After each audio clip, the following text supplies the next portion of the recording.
வீட்ல யாரு? யார் சார் நீங்க? ஏமா ஒன்னாம் தேதி ஆனா லோன் கட்டணும் அறிவு இருக்கா இல்லையா? வாங்க சார் வாங்க. அங்க என் புருஷன் குடிச்சிட்டு குடிய கெடுக்குறான். நீங்க கத்தி என் மானத்தை கெடுக்க வந்திருக்கீங்களோ? இங்க யாரு? உன் புருஷன் குடிச்சிட்டு குடும்பத்தை கெடுக்கிறான் இல்ல ஏவா குடிக்க இழுத்து போட்டு அடிக்கிறான்? அதெல்லாம் நான் கேட்டேனா? இப்படி காசு எடுத்து வைக்கல மானத்தை கெடுத்து மாட்டோட்டு ஓட்டிடுவோம் பாத்துக்க. பொம்பளை வச்சலா அல்ல வந்துட்டாங்க வரிஞ்சு கட்டிக்கிட்டு. சார் கொஞ்சமாவது ஆபீசர் மாதிரி பேசுங்க. ஆமா நான் இந்த வேலைக்கு வந்த புதுசுல சஞ்சய் ராமசாமி மாதிரி ஆபீசரா தான் வந்தேன்.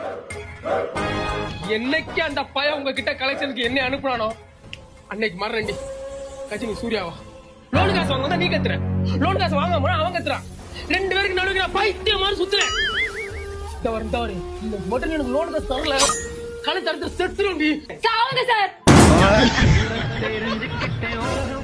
ஹலோ சிவா, அமௌண்ட் கலெக்ட் பண்ணிட்டீங்களா? வாங்கல சார். நீங்க அமௌண்ட் மட்டும் கலெக்ட் பண்ணாம வந்தீங்க வேலையை விட்டு தூக்கிடுவேன். நீ என்ன என்னை வேலையை விட்டு தூக்குறது? நானே நிக்கிறேன் சார். அதுக்கு ஒரு நிமிஷம். நீ சரியான ஆம்பளையா இருந்தா அந்த பொம்பளை நீ காசு வாங்கிடுறா. ஹாய் மக்களே, இந்த மாதிரி உங்கள் வீட்டில் யாராவது வந்து கலெக்ஷன் வரக்கூடிய எக்ஸிக்யூட்டிவ் வந்து இந்த மாதிரி ரூடாக பிஹேவ் பண்ணாங்கன்னா முதல்ல நீங்கள் பார்க்க வேண்டியது அவங்க கரெக்டாக நீட்டான ட்ரெஸ் பண்ணியிருக்காங்களா, ஐடி கார்டு இருக்கா, ப்ராப்பராக அவங்கள்ட்ட கம்யூனிகேஷன் கரெக்டாக கொடுக்குறாங்களான்னு பாருங்கள். உங்களுக்கு அப்படி சரியாக படலைன்னா நீங்கள் வந்து என்ன பண்ணுறீங்க அப்படின்னா கரெக்டாக உங்கள் செல்ஃபோன் எடுத்து நீட்டாக ஒரு வீடியோ எடுத்துருங்க. எடுத்துகிட்டு பக்கத்தில் இருக்க போலீஸ் ஸ்டேஷனுக்கு போயிட்டு இந்த மாதிரி சேட்டை பண்ணாங்க அப்படின்னா கிளியராக கேமரா எடுத்து வீடியோ எடுத்துருங்க. எடுத்துகிட்டு பக்கத்தில் இருக்க போலீஸ் ஸ்டேஷனுக்கு நீங்களே போய் கம்ப்ளைண்ட் பண்ணிடுங்க. அவங்க தக்க ஆக்ஷன் எடுப்பாங்க.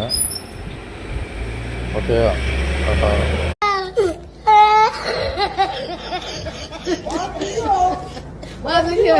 Oh my God,